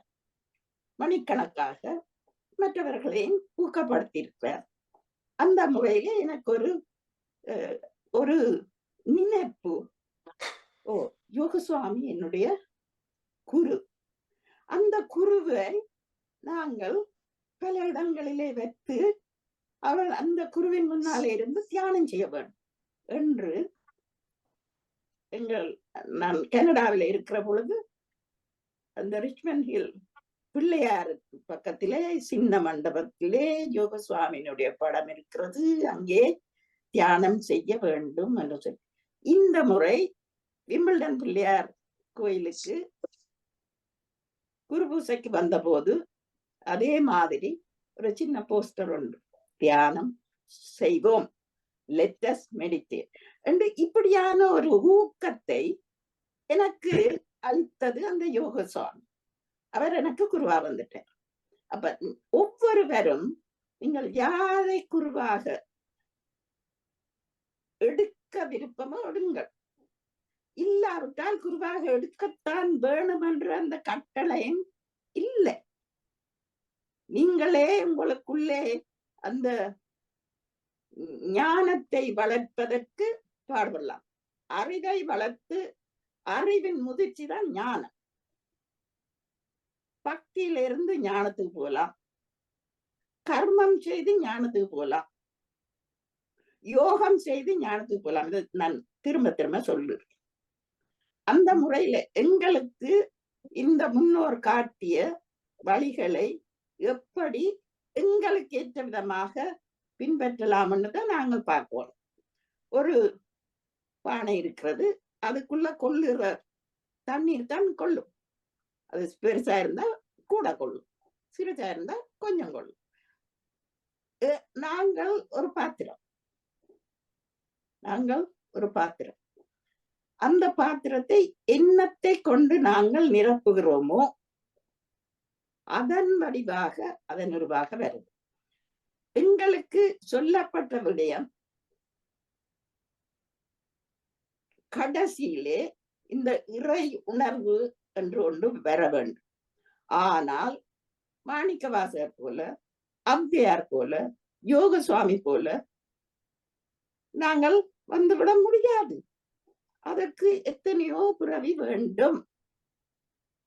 காரைக்கால் அம்மையார் கூட சொல்லியிருக்கிறார், இன்னொரு கால் நான் பிறந்தா உன் அடிக்கில் வந்து இருக்க வேணும். அவருக்கு ஒரு ஐயம் வந்தது, பிரபோ பெர்மோ அப்படியே. அந்த முறையிலே நாங்கள் மனிதராக பிறந்தவர்கள், இந்துக்களோ சைவ மதத்தவரோ வைணவரோ கிறிஸ்தவரோ மனிதர். தென்னாடுடைய சிவனை போற்றி, எந்நாட்டவர்க்கும் இறைவா போற்றி. எந்நாட்டவர்க்கும் என்ற எல்லா மனிதர்களுக்கும் ஒரு இறை இறை இறை சக்தி, பிரபஞ்ச சக்தி அதுதான் இயக்குது. அதை அறியாதவர்கள் வேற்றுமை பாராட்டலாம், அது அப்படி இது அப்படி என்று சொல்லி சொல்லலாம். ஆனால் நான் கண்ட அந்த தெளிவு, இந்த அளவிலே எனக்கு இருக்கிற தெளிவு, இறைவன் ஒருவன், ஒருவனே தேவன், ஒன்றே குலமும் ஒருவனே தேவன் என்று திருமூலர் அடித்து சொல்லி வைத்திருக்கிறேன். அந்த முறையிலே அந்த கொள்கையை முன்வைத்துக் கொண்டு எங்களாலே இயன்றளவு இந்த பக்தி நெறியிலோ யோக நெறியிலோ ஞான நெறியிலோ எந்த நெறிய கர்ம நெறியிலோ எங்களுடைய வாழ்க்கையை முறையாக கொண்டு சென்றோம். ஆனால் குருவை தேடாதீங்க, குருவே வேறு தேடுங்கோ. ஆனால் இவர்தான் அவர்தான் அங்கே இருக்கிறார், இங்கே இருக்கிறார், மாளிகையில் இருக்கிறார், எல்லாம் குடிசையில் இருக்கிறார். அந்த எனக்கு வந்த மாதிரி யோக சுவாமி உங்களுக்கும் வருவார். நன்றி. நன்றி அம்மா. டாக்டர் நவரட்னம் வாங்க ப்ளீஸ். நன்றி. யோகர் சுவாமி தொடர்ந்து என்னுடன் பயணிக்கிறார் என்று பல அனுபவங்கள் நான் பார்த்திருக்கின்றேன். ஒன்று, எனது 10வது வயதில் என்னை ஆசீர்வதித்தார். அதன் பின் நான் இங்கே பிரிட்டனுக்கு வந்த பிறகு அவருடைய சிஷ்யனான சந்த சுவாமி என்னிடம் வைத்தியத்துக்கு வந்தார். ஹாஸ்பிட்டலில் நான் பேசும் பொழுது அவருக்கு எத்தனை பேர் இருக்கிற அவர் ஒரு பெரிய லோட். ஆனால் என்னட்ட வைத்தியத்துக்கு வந்தார். மற்றது இங்கே யுவர்சாமியுடைய நச்சிந்தன பாடல்களை நாகேஸ்வரி பிரமானந்தாவை கொண்டு பாடிச்சு கிட்டத்தட்ட 12 ஆடியோ கேசட்ஸ் செய்தோம். அதில் ஏறக்குறைய அரைவாசி நச்சிந்தன பாடல்கள்லாம் பாடியாச்சு. அந்த ஆடியோ கேசட்ஸை சுப்பிரமணிய சுவாமி இங்கே வந்த பொழுது லண்டனுக்கு என்னுடைய காரில் பயணித்து அதை எல்லாத்தையும் வாங்கி கொண்டு போனார். 100 கேசட்ஸ் அங்கே ஹவாய்க்கு. அது மாத்திரம் இல்லாமல் இந்த நான் யாழ்ப்பாணம் இல்லை கொழும்புக்கு போன பொழுது செல்லத்துறை சுவாமி யுவசாமியினுடைய ஒரு பிரைம் டிசைபிள், அங்கே மட்டக்களப்புக்கு பொறுப்பாக இருந்தவர். அவருடன் நான் இந்த ராமகிருஷ்ண மிஷன் ஒரு அறையில் இருந்தான். நான் ஒரு அறை, அவர் மற்ற அறை. இதெல்லாம் ஒரு எனக்கு ஹோட்டல்ஸ் எல்லாம் இருந்திருக்கலாம். ஆனால் அந்த தேடி அங்கே போய் இருக்கிறோம். இருந்த பொழுது அந்த ஓடியோ கசத்து எல்லாத்தையும் வாங்கி இதை பற்றி யுவசாமியை பற்றி பல விஷயங்கள் தன்னுடைய அனுபவங்கள் எல்லாம் எனக்கு கூறினார். இந்த மாதிரி தன்னை காசிக்கு போ, கோயில் எல்லாத்துக்கும் போ, ரமண மகர்ஷி போய் பார்த்துட்டு வா என்று அவர் சொன்னதெல்லாம் சொல்லி எனக்கு அந்த யுவசாமி இல்லை இந்த குரு என்ற ஈர்ப்பு கூடிக்கொண்டே வந்திருக்கிறது. அதனால் நீங்கள் பார்ப்பீங்கள், ஒவ்வொரு முறையும் இந்த வியாழக்கிழமையில நச்சிந்தனை கருத்துக்களை கூறுவேன். யுவசாமி காட்டிய வழியைத்தான் பின்பற்றுவேன். யுவசாமி எனக்கு சொந்தம் இல்லை, எல்லாருக்கும் சொந்தம். ஆனால் நானும் அவருடைய ஒரு சிஷன் என்றதை எனது வாழ்க்கையில் பார்த்து கொண்டு வருகின்றேன். வணக்கம் ஐயா. நன்றி. நன்றி நன்றி நன்றி. உங்கள் அனுபவங்களை பகிர்ந்ததற்கு மிக்க நன்றி டாக்டர் நவரத்னம். இப்பொழுது டாக்டர் ஸ்ரீசந்திரராஜ் மாஸ்டர், நீங்கள் உங்களுடைய கருத்துக்களை கூறி அனைவருக்கும் வணக்கம். இன்று அருமையான தியான நிகழ்வு நடைபெற்றது. அதாவது mister and missus Shanmuganathan, Sala master, Jeganathan master எல்லாம் சேர்ந்து அருமையாக இந்த நிகழ்ச்சியை நடத்தினார்கள். அதற்கு முதல் நன்றியை தெரிவிக்கின்றேன். நாங்கள் ஒவ்வொரு நாளும் யோகசாமி அவர்கள் கூறியபடியே நாங்கள் இந்த தியான, அதாவது meditation is silence, silence is meditation என்று சொல்லியிருக்கிறார் யோகசாமி ஒரு தன்னுடைய கோட்டில். அதன்படி நாங்கள் முதலில் சைலன்ஸில் இருந்து அதன் பிறகு மெடிடேஷனை நாங்கள் செய்து இந்த தளத்தில் வருகின்றோம். வரத சண்முகநாதன் அம்மா அவர்கள் அடியார் மூவரை ஆண்ட குருமணிகள் பற்றி அவர் அருமையாக பேசியிருந்தார்கள். அவர் ஒவ்வொரு மாதமும் முதலாவது நாளன்று வந்து பேசுகிறது முதல் தரமான பேச்சாக இருந்தது என்று சொல்லி அவருக்கு நன்றியை தெரிவித்துக் கொண்டு நேரம் கேரையில் இப்போது 9:45 போன்றது. நான் நிகழ்ச்சி நிரல் சிலவற்றை சொல்லி இருக்கின்றேன். நாங்கள் மீண்டும் உங்களை அடுத்த 1ஆம் தேதியும் சந்திக்க வேணும் என்று சொல்லி வித்தியாசமான தலைப்பில் நீங்கள் சொல்ல வேணும். என்ன தலைப்புன்னு எங்களுக்கு டெக்ஸ்ட் பண்ணி விடுங்க. நாங்கள் அதுக்கேற்ற மாதிரி நாங்கள் ஃப்ளையரை செய்யலாம். நாளைக்கு எக்ஸசைஸ் யோகா நிகழ்ச்சியில ஸ்டெஃபனி முகா அவர் வரமாட்டார். கதைக்க போறீங்களா? கதைக்கிறேன் கதைங்க. என்ன விடயம் என்று சொல்லி சொன்னால், நான் இப்பொழுது யூகேல இருக்கிறேன். 1ஆம் தேதி என்று சொல்லுவோம். ஆகஸ்ட் மாதம், செப்டம்பர் மாதம் 1ஆம் தேதி பெற முடியுமோ தெரியாது. அதுக்கு முதல் 3 முதலையும் 1ஆம் தேதியிலும் நான் வருவேன், தலைப்பை தருவேன் என்று கூறிக்கொள்வேன். டெக்ஸ்ட் பண்ணி விடுங்க, என்னென்ன வெரைட்டிக்கும் டெக்ஸ்ட் பண்ணுங்க. 1ஆம் தேதி வர முதல் டெக்ஸ்ட் பண்ணீங்கன்னா எங்களுக்கு ஈஸியா இருக்கும். ஏன்னா ஒவ்வொரு நாளும் 3 பேர் இதுல வந்து காய்ச்சி கொண்டு இருப்பினோம். அதால எங்களுக்கு ஈஸியா இருக்க சொல்றேன். அதாவது நாளைக்கு யோகா நிகழ்ச்சி ஸ்டெஃபனி முகா அவர்கள் வரமாட்டார்கள் என்றபடியா மற்ற எக்ஸசைஸ்களை நாங்கள் அதில் செய்யறதுக்கு நாங்கள் தீர்மானித்துள்ளோம். அதே போல 11 மணிக்கு யூகே நேரம் சந்திரகலா மாஸ்டருடைய பேச்சு இருக்கிறது, முக்திக்கு மார்க்கம். இப்போ இந்த 8 மணிக்கு கதம்ப நிகழ்ச்சி, அதில் இயல் இசை நாடகம் என்ற போல எந்த விஷயத்தையும் நீங்கள் அதில் போடலாம். இது வந்து ஒரு விருப்பமானவர்கள் பாடலாம், விருப்பமானவர்கள் பிடித்ததை பற்றி கூறலாம். இப்போ இந்த ஃப்ரைடே 11 மணிக்கு 9:30 மணிக்கு யோகா நிகழ்ச்சி சிவசுதான மாஸ்டரில் இருக்கிறது. இப்போ இந்த நீலா நடராஜன் அவருடைய பேச்சு இருக்கிறது, ஆன்மீக அறிவொளி பார்ட் 5. இப்போ இந்த ஃப்ரைடே 8 PM தினேஷா அவருடைய பேச்சு வருகிறது. மெடிடேஷன் த லாங்கிவிட்டி பில் என்ற தலைப்பில் அவர் பேசுகிறார். அவருடைய அருமையான ஆங்கில பேச்சை தமிழாக்கம் செய்ய சரோஜதேவி சுந்தரலிங்கம் மாஸ்டர் சிட்னியில் இருந்து வருகிறார். இவ்வளவுதான் நிகழ்ச்சி. ஒவ்வொரு நாளும் உங்களுக்கு ஒவ்வொரு நிகழ்ச்சி. தியானத்தின் சைலன்ஸ், தியானத்தின் பிறகு அருமையான பேச்சாளர்கள் பேசுவார்கள் என்று கூறி என்னுடைய கருத்தை நிறைவு செய்கின்றேன். நன்றி, வணக்கம். நன்றி மாஸ்டர், வணக்கம். இப்பொழுது நாங்கள் வரதா மாஸ்டர், நீங்கள் இறுதியா ஏதாவது சொல்ல விரும்புகிறீர்களா? நாங்கள் நிறைவு செய்யும் நேரம். சதா மாஸ்டர் சாட் பாக்ஸ். அதுக்கு முதல் சாட் பாக்ஸ் வாசிக்கணும். சதா மாஸ்டர் ப்ளீஸ்.